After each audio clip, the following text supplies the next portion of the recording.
Welcome les amis, on se retrouve pour Inti Tour, la chronique consacrée au circuit indépendant.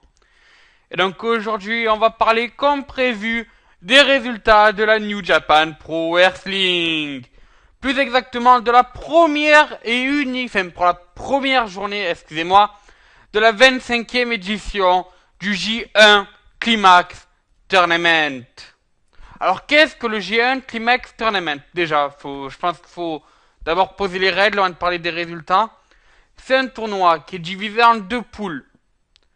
Une poule A, une poule B.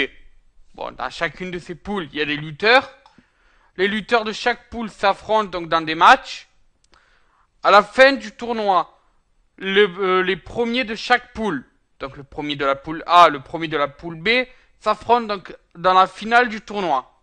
Le gagnant de cette finale reçoit un title shot pour le titre soit intercontinental de la New Japan Pro Wrestling, soit pour le titre poids lourd de la New Japan Pro Wrestling.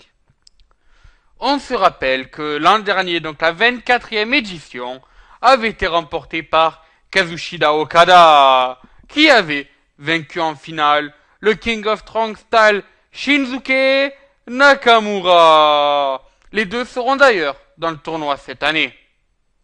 Est-ce qu'ils se réaffronteront? C'est ce que nous découvrirons. Mais bon, passons donc aux résultats de cette première journée.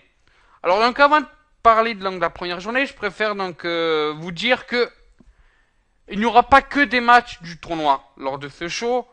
Il y aura aussi des matchs d'introduction, des matchs pour promouvoir ce tournoi. Mais donc je vais quand même citer les résultats, parce que ça peut avoir une importance dans les futurs shows, peut-être pour des futurs title shots.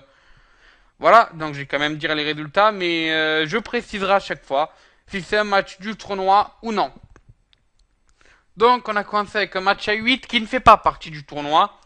Justin Vanderliger, Tiger Mask 4, Yue Komatsu et Yuji Nakata ont affronté et battu le petit-fils de Ric Flair, David Flair Jr., Jay White, Mascara Dorada et Tomoki Honma.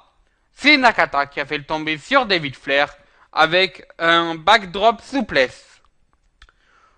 Ensuite, autre match par équipe, cette fois à 2, et qui lui aussi ne compte pas. Pour donc le tournoi, Captain New Japan et Hiroki Goto ont fait le tomber sur Koji Hall et Yujiro Takahashi. Pas d'étonnement, une défaite du Bullet Club. Enfin, c'est pas étonnant au sens où c'est ces deux membres-là qui perdent.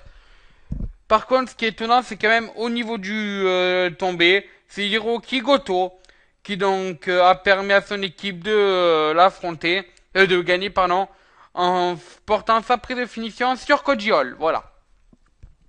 Enfin, ce qui est étonnant, c'est que c'est Koji Hall, quoi, voilà, qui prennent le tombé. Ensuite, autre match par équipe, lui aussi ne comptant pas pour donc le tournoi, mais qui est pour le promouvoir. Donc Shinsuke Nakamura et Yoshihashi ont affronté un autre membre du Bullet Club, Carl Anderson et Tamatonga. C'est en fait donc Shinsuke Nakamura qui a fait le tomber après un beau maï sur justement Tonga. Ensuite donc Jado, Kazushida Okada et Ishii ont affronté dans un match à 6 ne comptant pas pour le tournoi le lutteur de la ROH Michael Egin, Ryushi Taguchi et Satoshi Kushima. C'est le Winemaker Okada qui a fait le tomber justement avec son Winemaker sur Taguchi. Pas trop d'étonnement bien sûr. Ensuite donc premier match du tournoi, premier match pour le bloc A. Hiroyoshi Tenzan a affronté Doug Gallows et a fait d'ailleurs taper Doug Gallows avec l'Anaconda Vice. Ensuite, donc, Makabe a affronté Yano, donc Makabe le Never Champion, qui a fait donc honneur à son titre en venant à bout donc de Toru Yano. Notons que c'est un peu une revanche que Toru Yano avait battu l'an dernier Makabe. Ensuite, donc, Naito a battu Batlock Fail. Alors, notons que Naito est en train de faire une amorce de heel turn à première vue, parce qu'il est en train complètement de devenir désagréable, nonchalant sur le ring. Je sens le petit heel turn là bientôt. Je sens le petit heel turn pour l'ancien membre des No Limit. Je pense que je suis pas le seul à le sentir et on risque d'avoir peut-être un grand heel turn de sa part. Enfin, dans le main event de la... non, excusez-moi, il y avait encore un match, bien sûr. AJ Styles a battu Shibata. Premier match entre ces deux hommes à la New Japan Pro Wrestling. Et c'est l'homme de la Géorgie qui s'en est imposé face au Japonais avec son style clash. Enfin, terminons avec le main event de la soirée. Hiroshi Tanahashi a battu Kota Ibushi. Donc, c'était vraiment, sûrement des potentiels matchs de l'année, ce match-là. Il était tout simplement génial. Enfin, bref, c'est du grand Ibushi qu'on a vu, du grand Tanahashi. Et, à mon étonnement, parce que c'est vrai que j'aurais préféré une victoire d'Ibushi, mais c'est Tanahashi qui s'est imposé, avec un frog splash. Donc, notons que tous ceux qui ont gagné les matchs aujourd'hui, donc des matchs comptant pour le tournoi, bien sûr, ont marqué 2 points.